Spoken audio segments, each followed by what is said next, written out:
আপনারা সবাই দেশের জন্য দোয়া করবেন।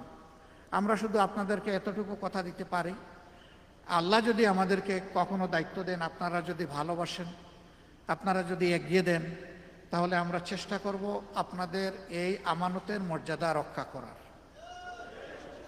আমরা চেষ্টা করব নিজেরা দুর্নীতি জিরো এবং সকলের জন্য দুর্নীতি জিরো করব না, কাউকে করতেও দিব না ইনশাআল্লাহ। তাহলেই একটা দুর্নীতিমুক্ত বাংলাদেশ হবে। তবে এটা মনে রাখতে হবে, ড্রেইনের ময়লা পানি দিয়ে 24 বার ধুইলেও কিন্তু উজু একবার হবে না।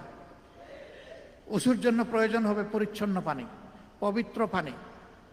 এই জন্য কাকে দিয়ে দুর্নীতিমুক্ত সমাজ গঠন করতে হবে, আমি বিশ্বাস করি বাংলাদেশের মানুষ এটা বুঝে ফেলেছে।